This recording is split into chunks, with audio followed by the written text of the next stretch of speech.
Where do you think you're going? Anywhere, as long as it's away from here. Listen, you can't just run off.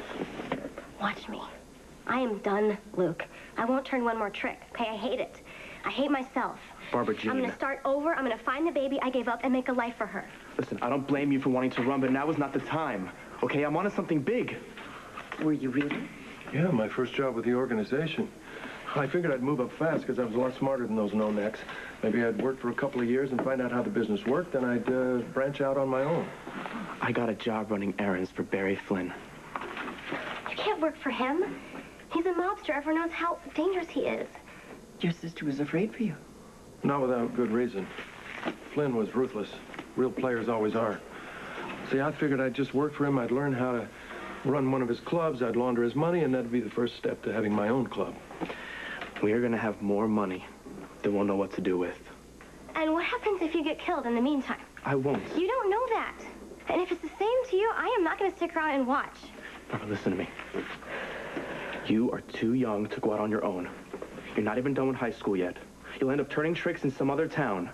Not if you come with me. Please, Luke. We can get real jobs, have a real life, like normal people. No, I see. I wanted Barbara to focus on the bigger picture. I was doing everything for her. I wanted to set things up for you and for Aunt Ruby. You're my baby sister. I love you more than anything. You think I'm going to let you down? All right. I'll stay. But only because I love you so much.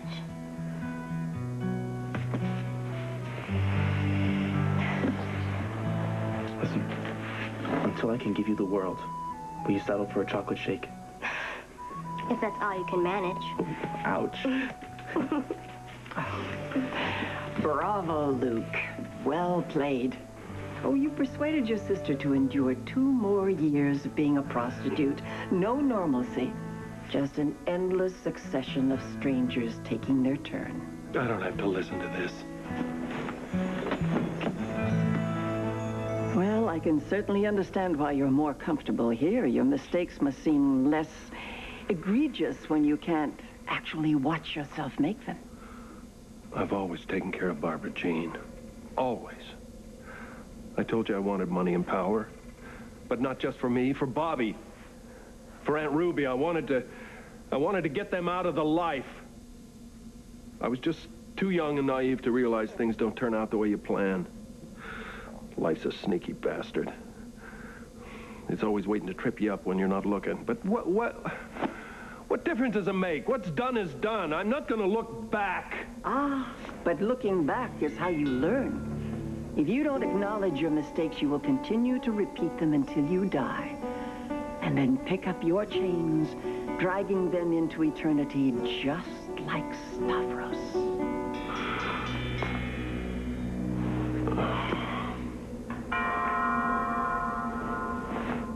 There's no clock here. There are no ghosts.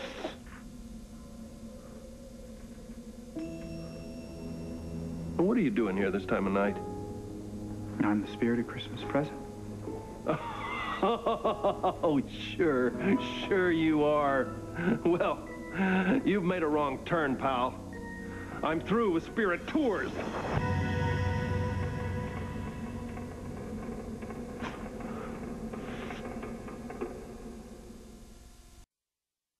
You can't fight your way out of this, Luke. I'm a spirit, remember? Yeah, I know. You're a spirit. You've chosen a form familiar to me. I've heard all this. But if I'm having a supernatural experience, why are all you spirits Cassidines? Stavros already explained. Of all the chains you bring into the afterlife, the ones forged of hatred are the heaviest.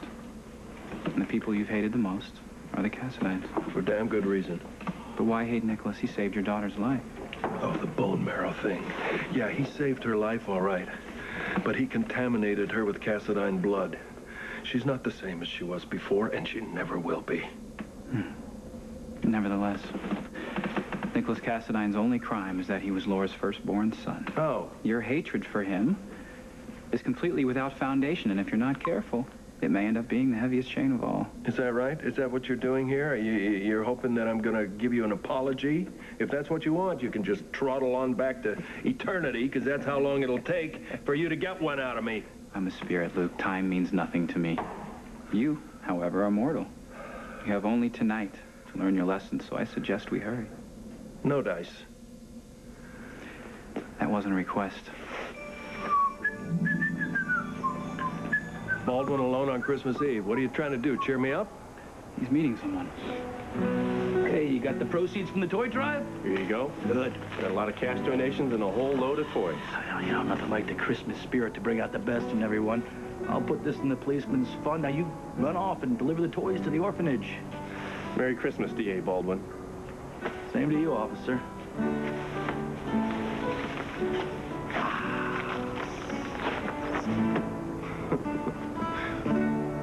Well, what was the point of that? Baldwin ripping off a child's charity, that's no surprise. He's always been a corrupt jackass. Not true, Luke. Scott started out with the desire to do good, to help people, till he got his heart broken by his wife and his friend. Oh, no, you don't. You're not taking me there. He's a man. Baldwin was a grown-up when I met him. I'm not taking responsibility for the way he turned out. Ah, see, don't you understand? That's why all this is happening. You refuse to take responsibility for anything. Let's go.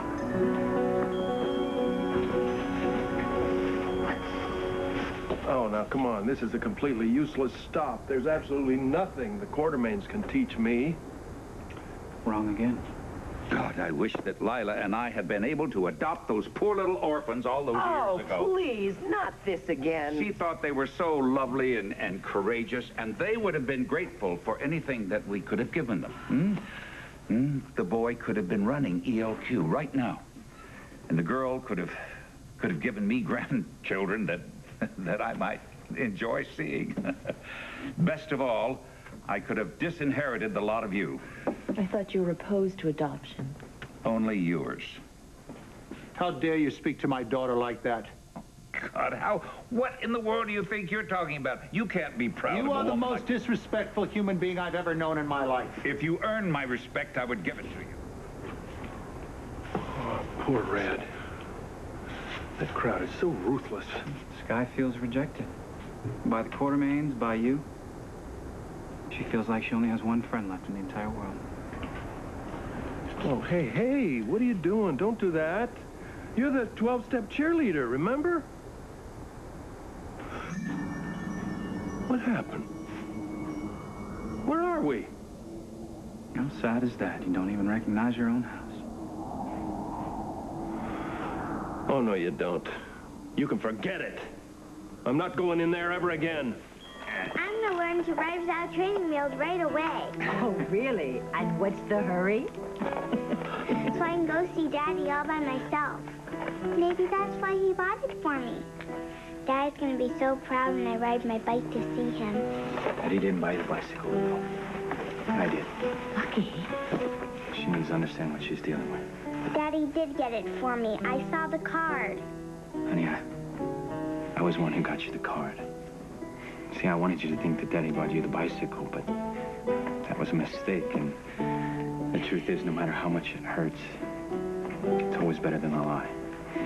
Daddy's busy. He's busy with his own life. He's got a lot going on, and for his own reasons, he doesn't have time to be with us. You mean Daddy doesn't love me? No. He loves you. He just doesn't know how to show it. And maybe he never will. I love you.